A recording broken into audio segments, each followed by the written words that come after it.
քաղտեխնոլոգ Վիգեն Հակոբյանը, ասուլիսի թեման էլ այս տարվա ընտրությունները, սպասումները եւ իրականությունը, այս մոտակա 6 ամսում մեզ ինչ է սպասում, ինչ հույսեր կան եւ ինչ իրականությունը որն է, պարոն Հակոբյան, կխնդրեմ ձեր կարծիքը։ Գիտեք, բարև ձեզ, շնորհակալ եմ։ Ընդհանրապես, որպեսզի ձեր հարցին պատասխանեմ, ես պետք է հարցնեմ ինչ սպասումներ դուք ունեք, ասենք ինչ հույսեր ունեք, որ ես իմանամ, որ ես պատկերացում ունենամ, թե դրանք այդ սպասումները կիրականանան, թե չէ, ընդհանուր առմամբ։ Ես ասեմ, որ իմ մասին չի խոսում, դա աուդիտորիայի հարց է, դա գիտեք, ես կարծում եմ, որ բոլորն էլ հասկանում են, որ այս ընտրությունները իրենք սովորական ընտրություններ չեն, այլ ավելի շատ գոյաբանական ընտրություններ են, այսինքն նաև ընտրություն է, որի արդյունքում հասկանալի է դառնալու, թե Հայաստանը որ ուղով է գնալու եւ ընդհանրապես գնալու է թե ոչ այս առումով, այսինքն դա գոյաբանական նշանակություն ունի, գաղափարական նշանակություն ունի եւ բնականաբար դրանից բխող պրակտիկ հետևանքներով։ Այս առումով թե իշխանությունը եւ թե ընդդիմությունը բնականաբար կարեւոր նշանակություն են տալիս դրան։ Իշխանությունը կարծում եմ իշխանության համար այս բառի բուն իմաստով գոյաբանական խնդիր է, որովհետև իրենք հենց այդպես են պատկերացնում, որ եթե իրենք կորցնում են իշխանությունը, ապա կորցնում են ոչ միայն բոլոր լծակները իշխանական, տնտեսական, ֆինանսական, քաղաքական ազդեցության, այլ նաև շատերը կարծում են, որ դա իրենց անձնական անվտանգության խնդիր է առաջանալու, այդ իսկ պատճառով իշխանության համար սա իսկապես նման կարևոր նշանակություն ունի եւ իշխանությունը իմ դիտարկմամբ դեռևս 2024 թվականից սկսել է նախապատրաստվել այս ընտրությանը։ Ընդդիմության համար սա բնականաբար լեգիտիմ շանս է, որպեսզի կարողանա իշխանափոխություն իրականացնել, թե որքանով դա կստացվի, կապված է շատ հանգամանքներից, բնականաբար նաև ուժերի հարաբերակցություններից, որը կա, ընդ որում ուժերի հարաբերակցությունը հիմնված նաև հանրային կարծիքի վրա, հանրային նախապատվությունների վրա։ Այստեղ է, որ նորից հարց է առաջանում, ինչ է ուզում մեր հանրությունը տվյալ պարագայում։ Եթե մենք համարենք, որ մեր հանրությունը ուզում է փոփոխություններ, մեր հանրության մեծ մասը, համենայն դեպս եթե մենք հիմնվում ենք վերջի տարվա, նույնիսկ սոցիոլոգիական տարբեր հարցումների վրա, տարբեր հրապարակված, երբեմն նաև չհրապարակված արդյունքների վրա, ապա հանրությունը իրոք ինչ-որ փոփոխություններ ուզում է եւ բայց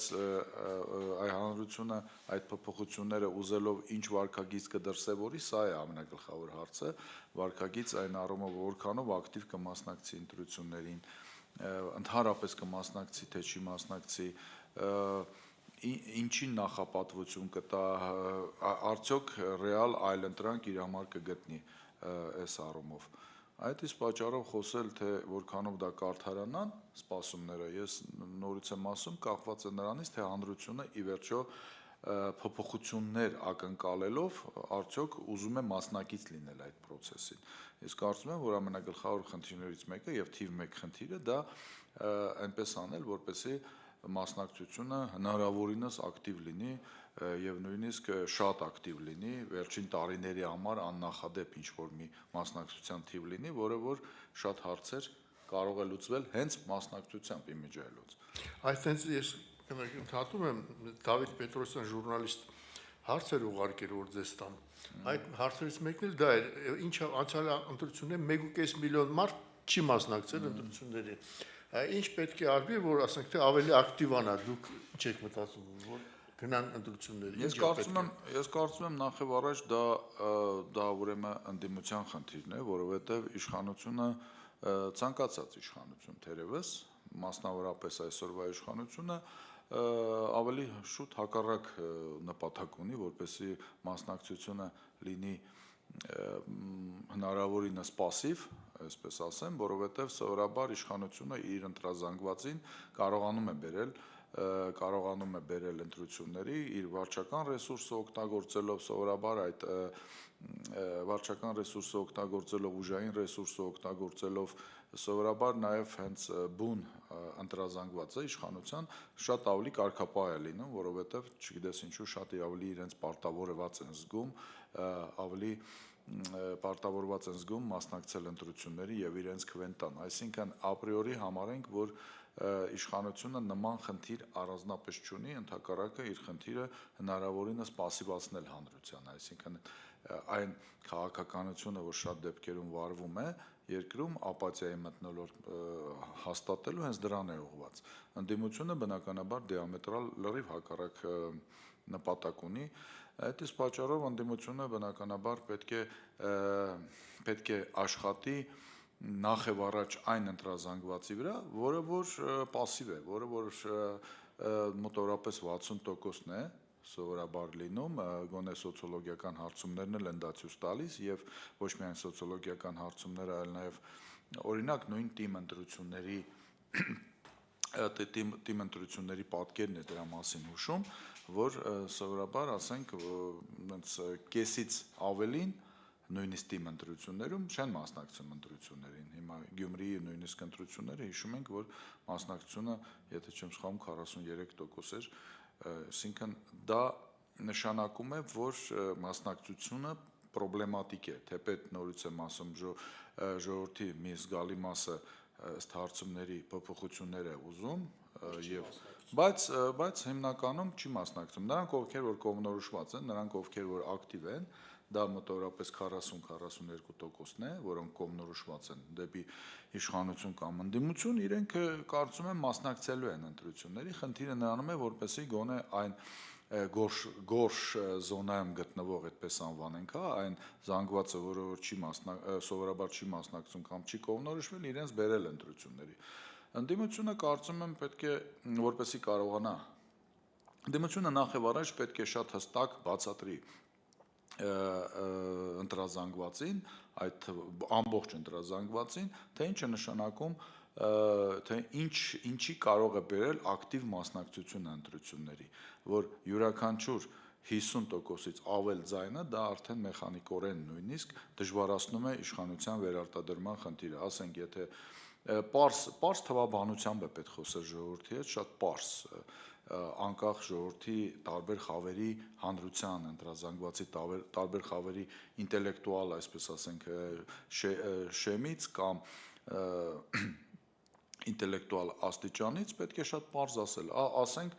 դուք հիմա նշեցիք, որ այսինքն լրագրողը նշել էր, որ անցյալ ընտրություններում 1.5 միլիոն մարդ չէր մասնակցել, այսինքն եթե ընտրողների քանակը այն ժամանակ, եթե չեմ սխալվում, 2.250.000-ի մոտ էր, մասնակցել է, ասենք 850.000 կամ 950.000, ընդունենք միլիոն մարդ։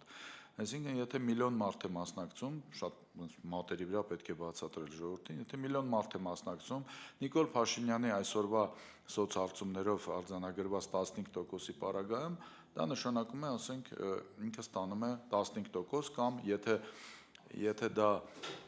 վարչական ռեսուրսով եւ այլը գումարած այս ամեն ինչով, ասենք 25-ից 30%-ի դեպքում 300.000 մարդ իրեն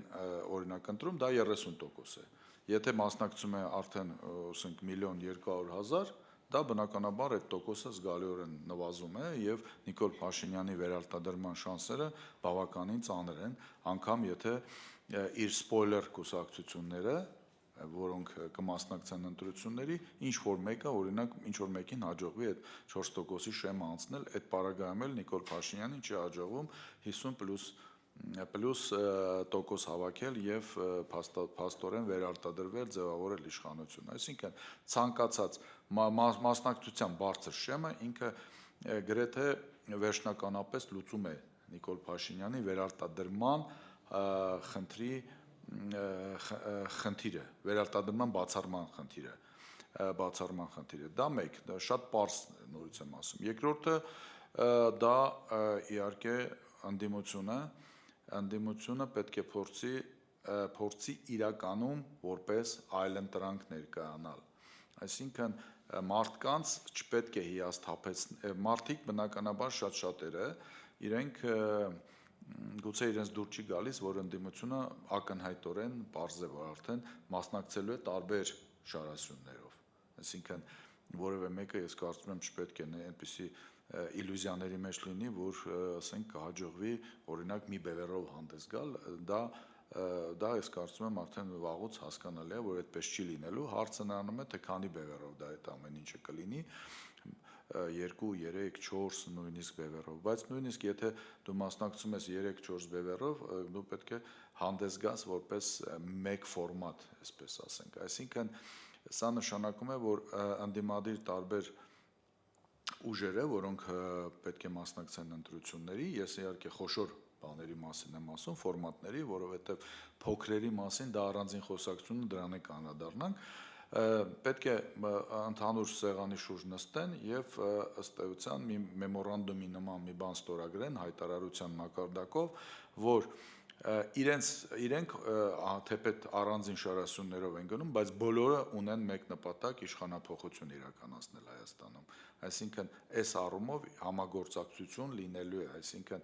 տարբեր ֆորմատներով, տարբեր շարասյուններով, բայց մեկ նպատակ է, ընդհանուր նպատակ եւ այդ նպատակը մեկն է իշխանափոխություն անել եւ Հայաստանում նոր իշխանություն ձևավորել։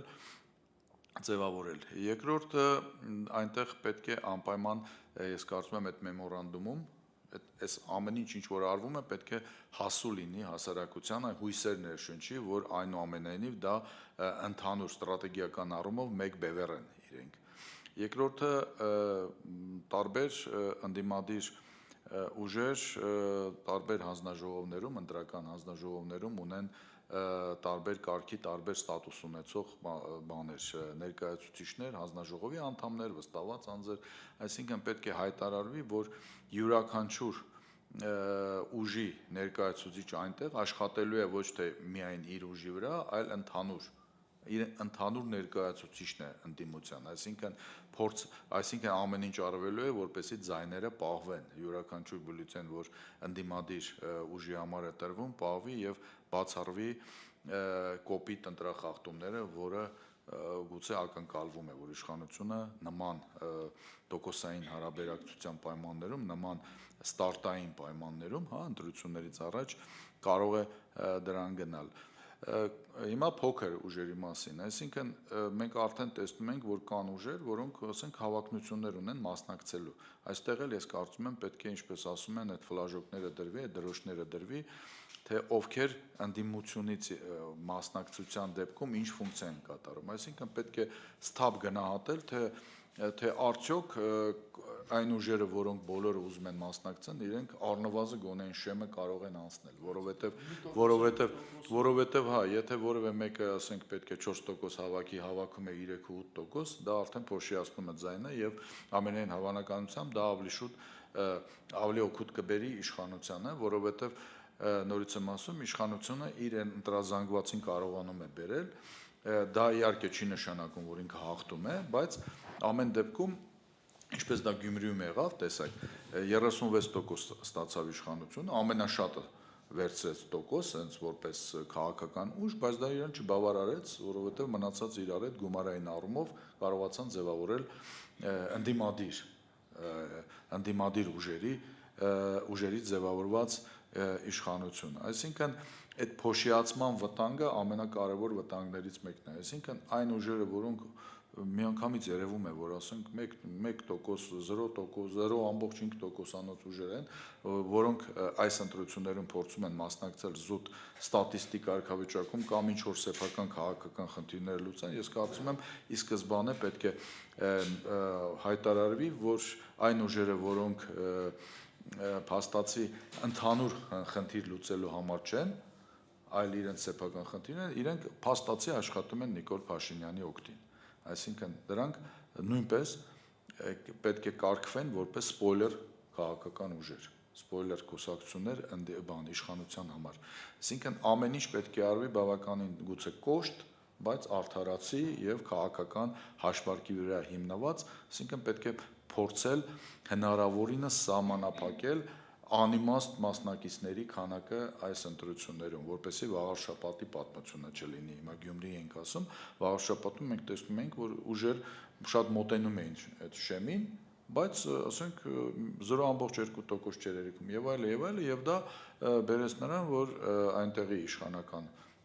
ուժերը իրենք կարողացան այդ փոշիացման շնորհիվ ունենալ, ասենք 52%, մինչդեռ իրենց հավաքածը չէր երիկում։ Դա զուտ ոչ ճիշտ հաշվարկի, ոչ ճիշտ վարկագծի արդյունք էր, որ ընդդիմության ոչ ճիշտ հաշվարկի արդյունք էր, որ իշխանությունը կարողացավ չհավաքելով սեփական ձայները անցնել եւ միազնյա ձևավորել իշխանություն, օրինակ նույն վաղաշաբաթում։ Այսինքն, եթե ամփոփեմ այս բանը, այս հատվածը ընդդիմությունը պետք է կարողանա մատերի վրա մարդկանց բացատրի մասնակցության կարևորությունը, մատերի վրա շատ բարձ թվաբանությունը, ես կասեի արիթմետիկա է տվյալ պարագայում, թե բարձր բան չի, մաթեմատիկայի թեմա չի, երկրորդը որպես պետք է անկախ բևեռների քանակից, ընդդիմադիր բևեռների մեծ խոշոր քանակներից միասնական որպես ստրատեգիական պարտներ հանդես գա, կոալիցիայի մասին չի խոսքը, դաշինքի մասին չի, բայց մեկ նպատակի պետք է խփեն, դա նշանակում է նաև բոլոր իրենց ռեսուրսները, այդ թվում ընտրական հանձնաժողովներում եւ այդ նույնիսկ մեդիա ռեսուրսները պետք է օգտագործվեն մեկ թիրախին խփելու համար։ Այսինքն դու պետք է հանրությանը, այն չկողմնորոշված կամ ապաթիայի մեջ գտնվող հանրությանը հույս ներշնչես, որ միևնույն է այստեղ ըստ էության հնարավոր է իշխանափոխություն անել, որովհետև իդեմս ընդդիմության տարբեր ուժերի կամ միասնական ուժ, որը որ կարող է հարցեր լուծել եւ այլ եւ բացառել իհարկե հնարավորինս բացառել այդ փոշիացման ձայների փոշիացման վտանգը, որը նույնպես աշխատելու է իօգուտ, ավելի շատ աշխատելու է համամասնությունը, աշխատելու է իօգուտ իշխանությունների։ Ես կարծում եմ նման պարագայում կարելի է ակնկալել, որ յուրաքանչյուր ընդդիմադիր ուժ բերելով նաև իր սեփական ընտրազանգվածը, որովհետև յուրաքանչյուրը ունենալու է սեփական ընտրազանգվածը, կբերեն հույս կներշնչեն նաև այն ընտրազանգվածի մոտ, որը որ չկողմնորոշված է 60%-ից եթե դու նույնիսկ ասենք 15-20% ձայն բերես, դաշտ բերես մասնակից, դա արդեն լուրջ տոկոս է եւ նույնիսկ 50%-ի մասին չի մասնակցությունը, մի քիչ ավելի 55 եւ այլ եւ այլ։ Այ կոշտ բառը օգտագործեցի իմ։ Սենց հարց, Կայա Կալասը մի ժամանակ առաջ ասում էր, որ դե մոլդովական սցենարը պետքա օգտագործվի Հայաստանում, մոտավորապես այդ միտքն էր ասում, ինքը որ այդ փորձը պետք է օգտագործվի, բայց մենք գիտենք, որ այս Մոլդովայում նախորդային ընտրությունների 2 օր առաջ այն գլխավոր օպոզիցիոն ուժին հանեցին ցուցակից, հա։ Կարող է նույն բանը մեր մոտ լինի, ասենք թե կարող է նույն բանը լինել, եթե ընդդիմությունը այդ ընդհանուր մեմորանդումում գրի կամ չգրի, բայց իրականում դրան տրամադրված լինի, որ երկրում այնպիսի մթնոլորտ պետք է ձևավորես միջև ընտրության պահը, միջև ընտրության օրը, որպեսզի իշխանությունը նման քայլերի գնալու հնարավորություն ցանկություն ունենա, բայց այլևս հնարավորություն չունենա, որտեղ մթնոլորտը երկրում այլ լինի, ոչ թե հանգիստ փողոցներ լինեն, այսպես ասեմ, հանգիստ խոհանոցներ լինեն տներում, այլ լինի այնպիսի մթնոլորտ արդեն փողոցում, որպեսզի իշխանությունը, եթե նույնիսկ շատ ցանկանա, ապա նման գործողությունների գնալու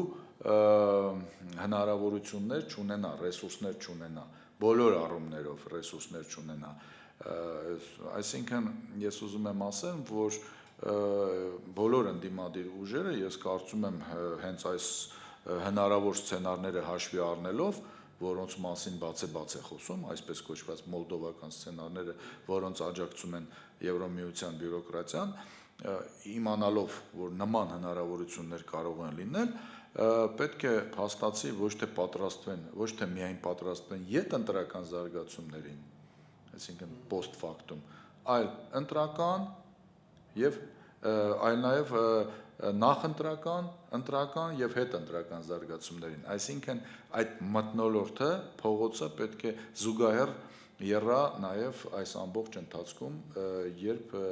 սկսվի նախընտրական պայքարը, այսինքն սա կլասիկ նախընտրական, այսպես ձևաչափ չպետք է լինի հեռուստատեսությամբ միայն կամ, չգիտեմ, բաներում այցելություններ, հանդիպումներ հնարավոր ընտրողների հետ, այլ նաև պետք է լինի համապատասխան զուգահեռ մթնոլորտ երկրում, որովհետև նման մթնոլորտում միայն դու կարող ես հույս դնել, որ այն պասիվ զանգվածը, որը որ սովորաբար տրենդի հետևից է գնում, սովորաբար հաղթողի հետևից է գնում, ինքը պետք է շատ հստակ զգա այդ մթնոլորտը, այսպես ասենք, որովհետև շատ-շատերը ֆլյուգերի կարգավիճակում են, այսինքն քամին որ կողմ է փչում, իրենք որ զգան, ուժի հետևից են գնալու։ Դրա համար նորից եմ ասում, ընտրությունները դա պետք է լինեն եւ կլասիկ, բայց զուգորդվեն, այսպես ասենք, ավելի նաեւ փողոցի համապատասխան մթնոլորտով անընդհատ ընդ որում։ Եվ ես գտնում եմ, որ իմաստ չունի զբաղվել միայն ասենք սցենարում ունենալ հետընտրական զարգացումները, եթե կարելի է շատ բաներ կանխել նախընտրական եւ ընտրական փուլով։ Հետընտրականը դա կա ու կա։ Հարցեր կարող են։ Հա։ Հերթականությամբ մի քանի հարց կա, պարոն Հակոբյան։ Ասում են այս ընտրությունները տարբերվելու են նախորդ բոլոր ընտրություններից, զուտ նրա համար, որ իշխանությունը կենաց մահու կռիվ է տալու եւ այնպիսի իշխանություն կա ընդդիմության հետ պայքարում, որը յուրովի է մեկնաբանում օրենք ու սահմանադրություն։ Այս առումով դուք էլ եք գտնում, որ տարբերվելու են։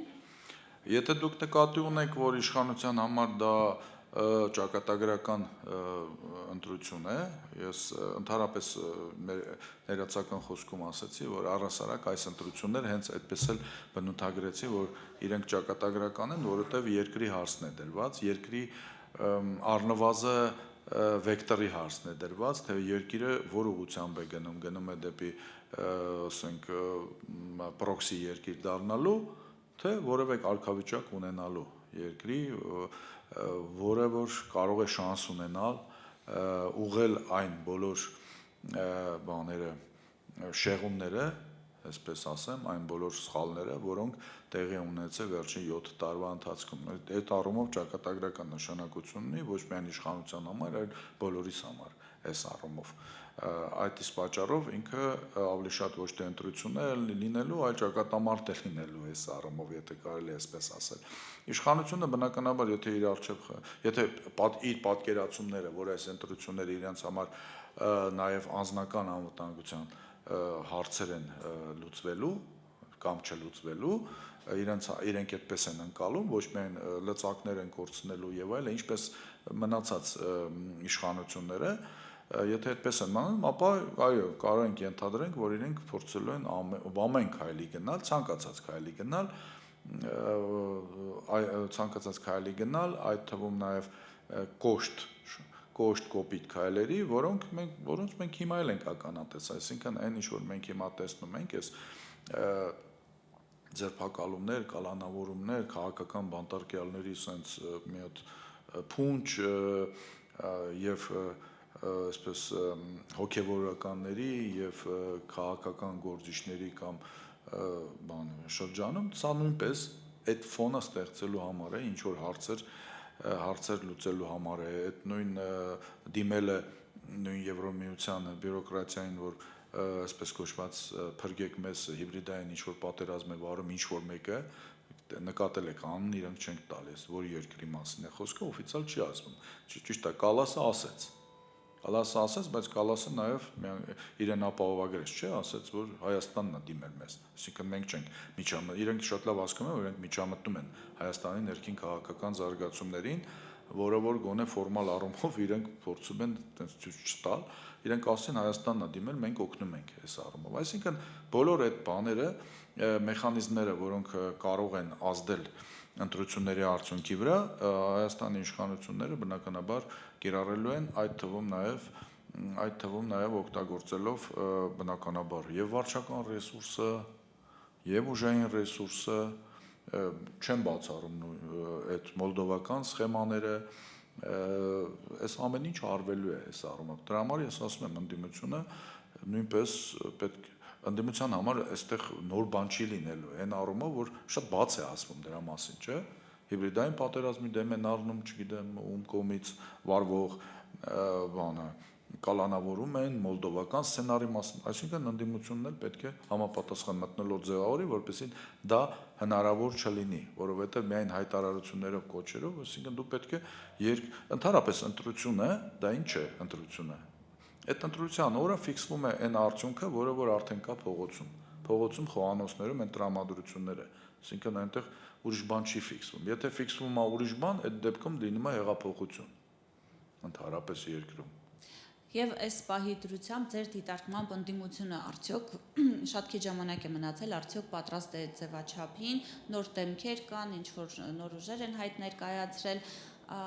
թե դեռ անելիք ունի ընդդիմությունը այս Չէ, ընդդիմությունը դեռ շատ անելիք ունի, որովհետև օրինակ իմ նշած բաներից, այսպես ասենք, քայլերից ընդհանրապես ոչ մի բանը չի էլ արված, այսինքն իրար հետ նույնիսկ չեն նստել, ինչ որ մի մեմորանդումի մասին խոսել, թե ինչ խաղի կանոններ կան իրենց միջև։ Այս ի վերջո այն ինչ որ ես ասում էի, այն քայլերը, որ պետք է ընդդիմությունը կարծում եմ անի, սա ես ասում եմ այն, ինչ որ այսպես ասենք երևում է եւ հրապարակային դաշտում գոնե պետք է անի, բայց բնականաբար ընդդիմությունը պարզ է, որ տարբեր ֆորմատներով են մասնակցելու, տարբեր խմբերով են մասնակցելու, տարբեր քաղաքական ուժեր, դաշինքներ երևի, բայց դա չի նշանակում, որ իրենք չունեն ընդհանուր դաշտ, որովհետև բոլոր այն ռեսուրսները, որ յուրաքանչյուրը ունի, պետք է օգտագործվեն բոլորի համար, տվյալ պարագայում, այսպիսի հայտարարություն պետք է լինի։ Այսինքն ընդդիմությունը դեռևս չի նստել իրար հետ եւ այդ բանը խաղի կանոնները իր մեջ նշել։ Այդ իսկ պատճառով ասել, որ ընդդիմությունը ինչ որ բան արել է, ընդդիմությունը յուրաքանչյուր ուժ առայժմ զբաղված է, որքանով ես կարող եմ եզրակացնել, սեփական ռեսուրսները ավելացնելով բոլոր առումներով եւ կազմակերպչական, երևի թե եւ ֆինանսական եւ արտաքին կապեր, կոմունիկացիաներ, մեդիա ռեսուրսներ, այս ամեն ինչը շատ նորմալ է։ Այդ թվում նաեւ դուք նշեցիք նոր ուժեր կան, դա էլ է նորմալ ու շատ լավ է, որովհետև այդ նոր ուժերը հիմնականում եթե նկատի ունեք երևի թե մեր ձևով շարժումը եւ բանը մեր ձևով շարժումը իդեմս ուժեղ Հայաստան կուսակցության Արման Թաթոյանի այդ ուժը իրենք ըստ էության կարող են գործուն այլընտրանք հանդիսանալ այն ընտրազանգվածի համար, որը որ այսպես ասենք այն իշխանության նարատիվների տակ է մնացել ներկա, նախկին եւ այլն, այսինքն իրենք կարող են այլընտրանք հանդիսանալ նրանց համար, ովքեր որ այն եղած ուժերի մեջ չէին գտնում իրենց նախասիրած քաղաքական ուժը այստեղ իհարկե այս նոր ուժերը իրենք բավականին լուրջ, այսպես ասենք, խոպան է իրենց համար, որպեսզի այդ 60%-ի մեջից յուրաքանչյուրը իր ռեսուրսը տանի։ Ընդդիմությունը ի վերջո ընդդիմությունը ես կարծում եմ հստակ հասկանում է, որ որևէ մեկը 50+1% դժվար թևեսնի, այսինքն դա ինչպես եւ իշխանությունը, որևէ մեկը այդպես 50+1 չի վերցնելու միասնա, այսինքն ամեն ինչ բանակցելու վրա է ելնելու եւ ես կարծում եմ, որ որպեսի գործը հասնի այդ բանակցելուն, պետք է հիմա արդեն պայմանավորվեն խաղի կանոնների մասին եւ ռեսուրսները միասին օգտագործեն սեփական, ոչ թե իրար հետ հիմնական պայքարը գնա, այլ լինեն մրցակցություն, իդեմս ընդհանուր հակառակորդի։ Եթե հիմնական խնդիրը իշխանափոխությունն է,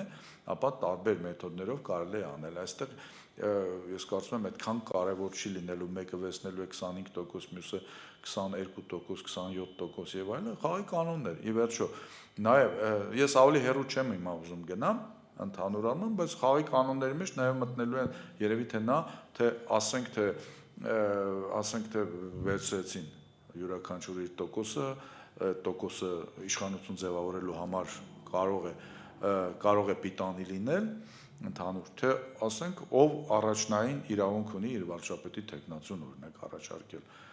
Գյումրիում օրինակ պայմանավորվել էին, այդպես էին պայմանավորվել, չէ՞։ հա, հետո բարդություններ եղան, չեղան, այդ այլ հարց է, բայց այդպես էին պայման։ Դա էլ է շատ կարևոր ի սկզբանե պայմանավորվել, որպեսզի կարողանաս վստահ գնաս առաջ ընդհանուր ճակատով։ Ընդդիմությունը շատ գործ ունի անելու։ Սպուտնիկ Արմենիա, պարոն Հակոբյան, արտաքին հետախուզական ծառայությունը օրերս հրապարակեց իր հերթական զեկույցը, որտեղ այդ նույն այսպես կոչված հիբրիդային սպառնալիքների համատեքստում նշվում է հետևյալը, ես մեջ բերեմ 2026 թվականի ընտրություններով պայմանավորված Հայաստանի դեմ արտաքին տարբեր դերակատարների կողմից իրականացվող ազդեցության գործողությունները մեծ հավանականությամբ կդառնան ավելի ընդգրկում, բարդ եւ մասշտաբային, հավանականակերտ խեղաթյուրված կամ համատեքստից կտրված տեղեկատվության օգտագործման, տեղեկատվական վնասարար գործողությունների, վնասարար կիբերգործողությունների իրականացում, ինչպես նաեւ գետնի վրա գործակալական ցանցի ակտիվացում, իբր թե տեղական քաղաքական ակտիվության գեներացում։ Սա ինչի մասին է, ինչու է արտաքին հետախուզության ծառայությունը այս ամենը կապում առաջիկա ընտրությունների հետ։ Դա նույն տրամաբանության մեջ է, որով Հայաստանի իշխանությունները դիմել են օրինակ Բրյուսելին, որպեսզի իրենց հատկացնեն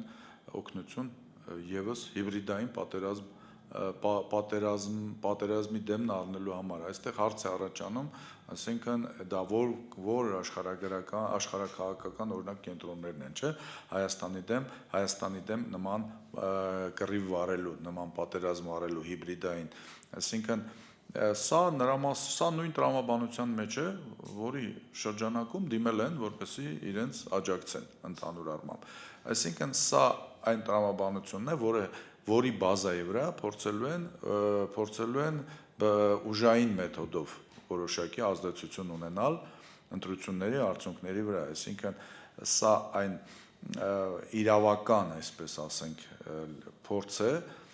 լեգիտիմացնել ապագա իշխանության ապագա բռնի գործողությունները կամ այսպես արդարացնել այն բոլոր ջանքերը, այն բոլոր քայլերը, որ արվելու են, որպեսզի Հայաստանում իշխանությունը վերարտադրվի։ Դա կլինի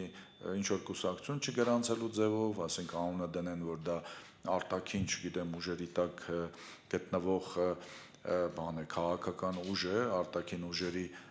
կողմից ձևավորված, դա կլինի, ասենք, ինչ որ մեկին կասեն ազդեցության գործակալ է, մյուսը գործակալ է, ֆինանսավորման հարցեր կդնեն, այսինքն ինչ որ մի կուսակցություն գուցե կասեն դրսից է ֆինանսավորվում, այսինքն սա այն քարոզչական բանն է, հիմքն է, որի հիման վրա փորձելու են արդարացնել ապագայում հնարավոր բոլոր իշխանական գործողությունները, որոնք որևէ կապ չեն ունենալու իհարկե լեգիտիմ քայլերի հետ։ Սրա մասին է խոսքը ընդհանուր, բայց նորից միշտ այդ հարցը առաջանում է, ի վերջո այդ ով է անում այդ հիբրիդային պատերազմը, հիմա արտաքին հետախուզության զեկույցն է, չէ՞, պաշտոնական զեկույց է, ով են այդ որոշները, չգիտեմ, որոշ կենտրոնները եւ այլը, ովքեր են դրանք, այսինքն դա մասին Մոնգոլիան, Մարոկոն, ովքեր են ընդհանուր առմամբ։ Ինչու անուններ չեն նշվում օրինակ։ Ես կարծում եմ անուններ չեն նշվում, որովհետև դա հետևանքներ կարող է ունենալ ամենայն հավանականությամբ, այսինքն կա ակնարկ, ինչպես Հայաստանի վերջի 6-7 տարվա ընթացքում այդ նույն բանն է արվել, չէ՞, միշտ ինչ որ ակնարկներ է արվել, էս է արվել, այն է արվել, հա, բայց երբ գործը հասնում էր կոնկրետ թե որ երկրի մասին է խոսքը, որ ծառայության մասին է արտաքին, չգիտեմ, բան միշտ ասում են մենք չենք ասել Ռուսաստան։ Հիմա էլ չեն ասում։ Բոլորս հասկանում ենք, որ այն բանի նման է, անունը չենք տա, բայց բոլորս հասկանում ենք, մանավանդ նորից եմ ասում, Կալասը, եթե չեմ սխալվում, դրա մասին ասել էր մոլդովական բանը, մոդելը հիշատակելով, որ ինչպես Մոլդովայում բանը հիբրիդային պատերազմ էին վարում Ռուսաստանը, հա, դրա մասին ասվել է ըստ էության, բայց Հայաստանի իշխանությունները, այսպես ասենք, փորձում են իբր դրա մասին չասել, որպեսզի ինչ որ ալիբիներ ունենան ապագայում կամ խոսալու տեղ ունենան, որտեղ Հայաստանի իշխանությունները շարունակում են փորձել մի քանի աթոռների վրա նստել ընդհանուր առմամբ։ Այսինքն, եթե դու այն գլխից ասում ես, որ Ռուսաստանի այսօրվա իշխանությունները Հայաստանի այսօրվա իշխանությունների դեմ հիբրիդային պատերազմ են վարում, ապա էլ խոսալու բան չկա։ Այսինքն, եթե դա նշանակում է, որ դու արձանագրել ես, որ Հայաստանի իշխանությունների դեմ, այսօրվա Հայաստանի իշխանությունը, Ռուսաստանի իշխանությունները հիբրիդային պատերազմ են վարում։ Եթե հիբրիդային պատերազմ են վարում, դա եթե դու այդպիսի բան ես հայտարարում, դա նաև արձակում է, ազատում է Ռուսաստանի օրինակ ձեռքերը շատ հարցերում։ Ես կարծում եմ իրենք եւ ռուսական բանով խան, «И хочется и колется», այս բանը ասեմ։ Հայերենը չկարողացա գտնեմ բառացիորեն։ Եվ նույն զեկույցում արտաքին հետախուզության ծառայության զեկույցում Ադրբեջանի հետ կապված նշվում է, որ 2026-ին ռազմական էսկալացիան դարձել է գրեթե անհավանական եւ Ադրբեջանի կողմից առաջ մղվող այսպես կոչված արևմտյան Ադրբեջանի եւ արևմտյան ադրբեջանցիների վերադարձի խոսույթն ու գործողություններն առաջացնում են ռիսկեր։ Միայն դա է ըստ ձեզ ռիսկ Հայաստանի համար։ Ընդհանրապես պարզ է, որ Հայաստանի արտաքին հետախուզության այս թեզը, որ ռիսկեր այլևս չկան, այսինքն խաղաղություն եւ այլ, այդ խաղաղության խոսույթը, դա նույնպես ուղղված է նրան, որպեսզի սպասարկեն այսօրվա իշխանությունների ներքին քաղաքական, նախընտրական շահերը, նախընտրական խոսույթը, այդ թեզերը ընդհանուր առմամբ, որ արդեն կա խաղաղություն, խաղաղությունը բերված է, դրա համար որևէ ռիսկեր չկան եւ այլ, Պարզ է, որ արտաքին հետախուզությունը այստեղ զբաղված է այսօրվա իշխանությունների հիմնական նախընտրական ֆիշկեքը, իրենց պատկերացում հաղթաթուղթը էլ ավելի ուժեղացնելով, դե տեսեք, արտաքին հետախուզությունն է ասում, որ պատերազմ չի լինելու, այստեղ իհարկե միանգամից ուզես անալոգներ ես հիշում 20 թվականից առաջ Մակունցի արած հայտարարություն, որ Թուրքիան ընդհանրապես որևէ նկրտումներ չունի, ամեն ինչ ընդհանրապես օքեյ է, այդ թվում Ադրբեջանի հետ ընդհանուր առմամբ։ Այս առումով դա պարզ է ընդհանուր առմամբ, ամեն ինչ, այսպես ասենք, ֆրոնտի համար, ամեն ինչ հաղթանակի համար։ Ընդհանրապես այս տարի ինչ որ տեղի ունենում, հիմնականում նախընտրական տրամաբանություն ունի, դա կլինի բյուջետային հատկացում, դա կլինի գերիների վերադարձ նույնիսկ եւ այլ, այս ամեն ինչը տեղավորվում է այդ քարոզչական կաթսայի մեջ նախընտրական։ Ինչ վերաբերում է այդ Ադրբեջանի արևմտյան Ադրբեջանի գաղափարին, ապա այստեղ ես օրինակ կոնկրետ հակասություն եմ տեսնում արտաքին հետախուզության եզրակացությանը մեջ, այսինքն խաղաղություն եւ այլ, եւ արևմտյան Ադրբեջանի խոսույթի հետ հաշվի առնելով, որ արևմտյան Ադրբեջանի գաղափարը եւ խոսույթը որպես նպատակ,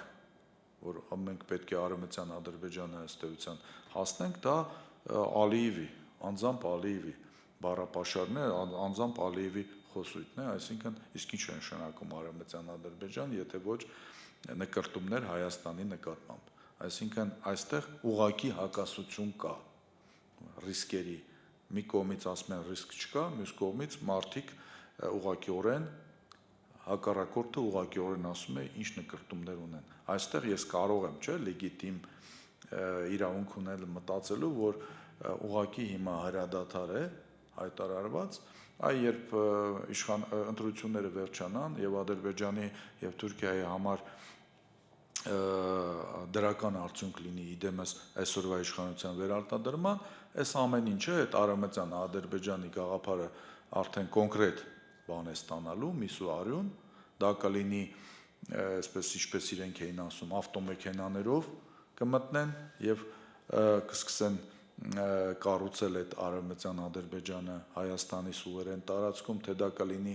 տանկերով, դա արդեն ուրիշ հարց է, այլ հարց է։ Այսինքն ինչպես որ կստացվի։ Առայժմ իրենք ասում են, թող հայերը չվախենան, մենք մեքենաներով ենք գալու ընդհանուր առմամբ։ Ենթադրում եմ, որ եթե իրենց ցանկալի տեխնացուն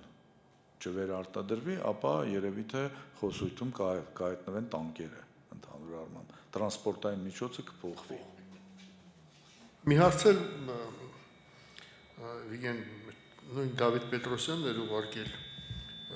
հարցատալի ռուսերեն այս թարգմանեմ։ Ոնց է կարծում, ոնց են հարաբերությունները զարգանալու եկեղեցու, հայկական եկեղեցու եւ իշխանության մոտակա ժամանակները եւ դա ոնց կանդրադառնա ընտրությունների վրա։ Ես կարծում եմ հենց այսպես է շարունակվելու է, եթե խնդիրը ընտրությունը միջև ընտրությունների մասին է խոսքը գնում, ես կարծում եմ այս մթնոլորտը շարունակվելու է, որովհետեւ ինչ որ չափով դա պատային իրավիճակ է, այսինքն ուժերի բալանսը, ռեսուրսների բալանսը այսօր թույլ չի տալիս, որպեսզի որևէ կողմը, հակամարտող կողմը, իշխանություն հայ առաքելական եկեղեցի կարողանա այսպես արձանագրի իր հաղթանակը տվյալ պարագայում ես կարծում եմ որ հիմա ուժային բալանսն է այդպես ստացվել այսինքն ուժային կամ այլ բալանսը գուցե ուժային տվյալ պարագայում եկեղեցու պարագայում ճիշտ չի ռեսուրսային բալանսը այդպեսին է այսինքն եթե իշխանությունը ունենար այդ ռեսուրսը ապա վաղուց կստիպեր որովհետև Նիկոլ Փաշինյան հիմնական խնդիրը դա ստիպել որպեսզի վեհապառը ինքնակամ, այսպես ասենք, հեռանա, ինքնակամ հրաժարական տա, ստիպել տարբեր մեթոդներով եւ սպառնալիքների եւ նրա օրինակ այսպես շրջապատին, մոտակա շրջապատին, այդ թվում նաեւ բարեկամներին ձերբակալելով, կալանավորելով, մի խոսքով ճնշման միջոցով ստիպել, որպեսզի վեհապառը հրաժարական տա, դա մենք ինչպես տեսնում ենք տեղի չի ունենում, այսպես ասեմ, եկեղեցին հայ առաքելական եկեղեցու վերնախավը բավականին ամուր է կանգնած, այսինքն վճռական է կանգնած եւ գտնում է այն ռեսուրսները եւ հնարավորությունները, որպեսզի խուսափի շատ դեպքերում իրավիճակը գոնե այս վիճակում թողի, այս պատային կամ հավասարակշռության քիչ թե շատ, եթե կարելի է այդպես անվանել։ Ես կարծում եմ փորձ արվելու է անընդհատ այդ լարվածությունը պահելու է, որովհետև Նիկոլ Փաշինյանը նաև իր նախընտրական ստրատեգիայի մեջ է մտնում հայ առաքելական եկեղեցու թեման անընդհատ պահելու, հայ առաքելական եկեղեցին թիրախավորելով ինչ որ օրակարգ պահելու, որովհետև մնացած օրակարգերը հիմնական օրակարգերը, որով ինքը հանդես է գալու ամենայն հավանականությամբ խաղաղության այդ օրակարգը նորից նախկիններին կուլակաթափելու, չգիտեմ, այդ բաները վերցրածը սրան նրան բաժանելու այդ տարբերակը իրենք կարծում եմ այդ նույն էֆեկտը չունեն, որովհետև ամեն դեպքում կարծում եմ, որ ֆալստարտ է եղել ժամանակին, երբ օգոստոսի 8-ին նախաստորագրվածը փորձեց ներկայացվել որպես արդեն փաստ, որպես խաղաղություն, որպես արդեն իսկ եղած բան եւ չեմ կարծում, որ շատ մեծ էֆեկտ ունեցավ, գոնե հարցումների արդյունքով էր դա 2-3%-ի ինչ որ բանում սահմանում էր, հետո կարծում եմ այդ էֆեկտը նստեց եւ ամեն ինչ վերադարձավ իր շրջանս այդ նույն այդ 15%-ի, չեմ կարծում, որ հիմա կստացվի երկրորդ անգամ ընտրողների վրա, այսպես ասենք, սաղացնել այդ խաղաղության բանը, որովհետև դա այդ գազը, ինչպես ասում են, կացան բացվել է, գոլոշին դուրս է եկել, իսկ այդ նախկիններ եւ այլը, ես կարծում եմ ընդհանրապես արդեն վաղուց չի աշխատում, եթե նույնիսկ դա աշխատացնում են, դա հիմնականում փորձում են իրենց սեփական ընտրազանգվածը գոնե կարողանան պահեն, որովհետև այնտեղ էլ իհարկե այնտեղ երկաթաբետոնյա տենց բաներ կան, շերտեր կան, բայց կան շերտեր, որոնք նույնպես կողմնորոշվում են դեպի տվյալ պահի ուժը, եթե հանկարծ զգան, որ քամին այսպես ու այլ կողմ է փչում, այնտեղից էլ է 15%-ից է կարող են հեռանալ, այդ իսկ պատճառով ինքը իրենք փորձում են այդ հին նարատիվները, արդեն լավ մաշված նարատիվները, այն պարագայում, երբ իրենք արդեն 7 տարի իշխանության են եղել եւ արդեն իրենց բավականին շատ հարցեր կան, կապված այդ թվում գումարների հետ, որովհետեւ ինչպես պարզվում է, եթե ինչ-որ մի բան բերում են, չգիտեմ, այսպես կոչված թալանացից, ապա դա հետո բաժանում են իրար մեջ։ Դրա մասին անձամբ Նիկոլ Փաշինյանն էր, չէ՞ ասում, դա քանի տոկոսն է եւ այլ հարց է, որ դա այդ տոկոսը որևէ առնչություն չունի իրական թվերի հետ, դրան հաշվել էին, չէ՞, որ դա քանի միլիարդ ուրեմն պետք է հետ բերեին, որպեսզի այդքան պարգևավճարներ տային։ Այդ իսկ պատճառով ես կարծում եմ սրան գումարվում է նաեւ եկեղեցու թեման, որը որ փորձելու են պահել որպես թեմա որպես նախընտրական ինչ-որ նարատիվ, բայց այստեղ պետք է նաև արձանագրենք, որ այս բավականին ռիսկային թեմա է, շատ դեպքերում նույնիսկ թվում է, որ արդեն իրացիոնալ բան կա այդ ամեն ինչում, որովհետև եթե հանկարծ դու չես կարողանում արդյունք արձանագրել, ապա դա գրանցվելու է որպես պարտություն, լուրջ պարտություն, ընդ որում, եւ ես կարծում եմ, որ շատ ավելի շատ շանս կա, որ դա կլինի պարտություն, քան հաղթանակ։ Այդ իսկ պատճառով ես կարծում եմ բավականին ռիսկային բանի մեջ է մտել, թեմայի մեջ է մտել իշխանությունը եւ անձամբ վարչապետը, բայց դա, ինչպես ասում են, իրենց հաշվարկն է կամ իրենց արտաքին կամ չգիտեմ որ խորհրդականների խորհուրդներն են իրականացվում, հաշվի առնելով նաև այն հանգամանքը մյուս կողմից, որ կա արտաքին նաև պատվեր այս թեմայով, որի մասին շատ ուղղակիորեն խոսում է Ադրբեջանը, Թուրքիան, որովհետև գիտեք, որ թե Սփյուռքը, թե եկեղեցին համարվում են ամենառադիկալ ճակերտներում հակախաղաղության բաները, գործոնները եւ ուղղակիորեն ասվում է, որ պետք է այդ հարցը լուծվի դրսից,